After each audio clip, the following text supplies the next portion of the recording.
नमस्कार दोस्तों। आप सभी को मालूम है कि ज़मीन का सर्वे जो है पूरे बिहार में प्रत्येक ज़िले में कार्य हो रहा है और ज़मीन के सर्वे के लिए जो है तमाम जगहों पे बिहार के तमाम ज़िलों में और प्रखंडों में और पंचायत स्तर पे जाकर अमीन कानूनगो और सर्वे पदाधिकारी जो हैं वे सभी लोगों को आम सभा के माध्यम से लोगों को जो नियम है उसके बारे में बता रहे हैं कि किस प्रकार से सर्वे करना है, किस तरह से जो है डॉक्यूमेंट, किस तरह का दस्तावेज़ जो है लोगों को बनवाना है। वो जो है सभी बातों को आम सभा के माध्यम से बता रहे हैं। इसी बीच हम भी आप लोगों को कुछ रोचक जानकारी जो लेकर आए हैं, वह जानकारी जो है वंशावली से संबंधित है और आपको बता दें कि वंशावली की ज़रूरत जो है वह किस समय पड़ेगा, वंशावली की ज़रूरत किन लोगों को है, सबसे पहले मैं आपको यह बताऊंगा। तो आप समझ लीजिए कि वंशावली जो है उनको लगाना है जिनका ज़मीन पूर्वजों के नाम से है, दादा परदादा के नाम पे है, जिनका खतियानी ज़मीन है। क्योंकि खतियानी ज़मीन में जो है वह उस ज़मीन में सभी लोगों का जो भी आपके घर में सदस्य है उन लोगों का, सभी लोगों का हिस्सा होता है। और इस माध्यम से जो है खतियानी ज़मीन, जितने भी खतियानी ज़मीन है उस ज़मीन के सर्वे के लिए लोगों को वंशावली देना पड़ता है। वंशावली का मतलब होता है अपना पूरे वंश के बारे में ब्यौरा देना।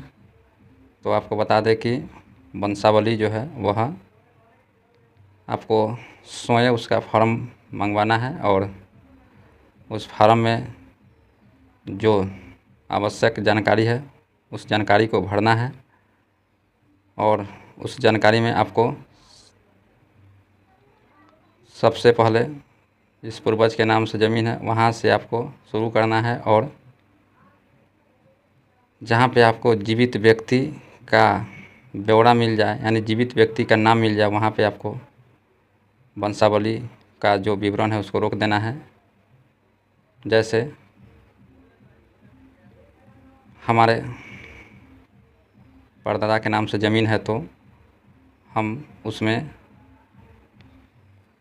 दादा का नाम और अपने बाबूजी का नाम देंगे, क्योंकि बाबूजी हमारे अभी जीवित है, दादाजी मर चुके हैं। तो दादाजी के नाम पर आकर वह वंशावली, दादाजी के बाद जो है वह पिताजी के नाम पर आएगा और पिताजी का जितने भी भाई हैं उनके नाम से जो है वह वंशावली बनेगा, उनका ब्यौरा रहेगा। बहुत लोगों की कहना है कि क्या वंशावली में जो बेटी है उसका भी नाम देना है क्या, जिनका शादी ब्याह हो चुका है, वे अपना गृहस्थ जीवन अपने ससुराल में बिता रहे हैं। तो उन लोगों को भी मैं बता देना चाहता हूँ कि वंशावली आप बनवा रहे हैं तो आपके घर में जो बहन है या फूआ है उनका भी ब्यौरा उसमें देना है, क्योंकि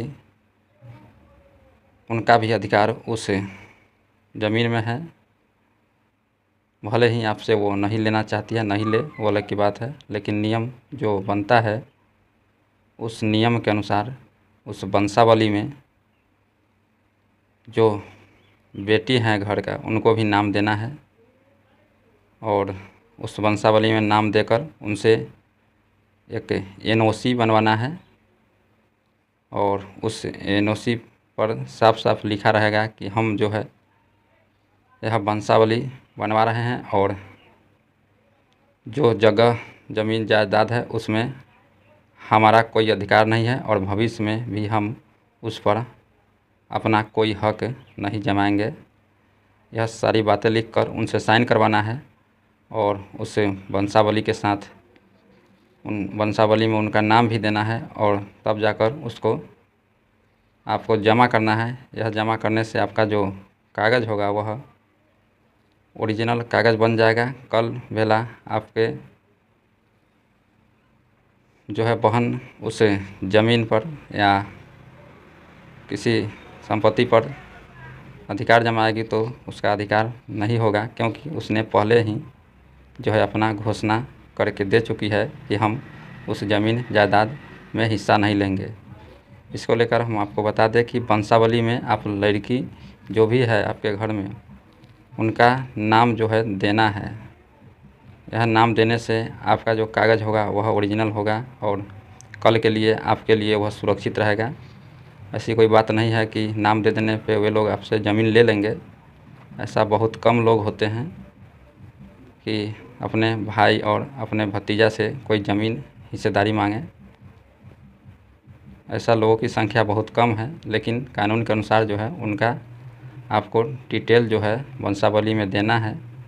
इससे वंशावली में आप उनका डिटेल देते हैं तो आपको भविष्य के लिए वह बहुत सुरक्षित रहेगा और वह कागज़ का वैलिडिटी रहेगा। नहीं तो आप उनका नाम नहीं देते हैं तो आज तो आप वंशावली बनवाकर ज़मीन का सर्वे करवा लेंगे, लेकिन कुछ दिन के बाद वही लड़की जो आपके बहन हो या फूआ हो जाकर कोर्ट में केस करेगी कि हमारे माता पिता या का जो संपत्ति था उस संपत्ति में उस ज़मीन में मेरा नाम नहीं दिया गया, सर्वे के दौरान उसमें हमसे नहीं पूछा गया, वह संपत्ति जो था वह मेरा पूर्वज का संपत्ति था और उस संपत्ति में मेरा भी अधिकार है और हम लेना चाहते हैं।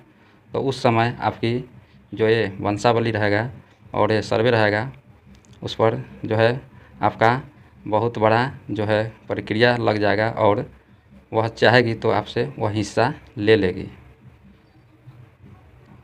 इसलिए जो काम बाद में करना है वह काम पहले क्यों नहीं कर ले। तो आप लोग आज ही उनका नाम उसमें डलवा दीजिए वंशावली में और उनसे यह लिखवा लीजिए कि जो जगह ज़मीन है उसमें जो है हमारा अधिकार नहीं है और हम अपने भाई भतीजा को दे रहे हैं। कल बेला हम इस पर कोई अधिकार नहीं जमाएंगे। यह सही बातों को आप लिखवा के जो है उसके बाद ही वंशावली जो है अमीन और कानूनगो और सर्वे पदाधिकारी को सौंपें, ताकि आपको भविष्य में कोई परेशानी नहीं हो।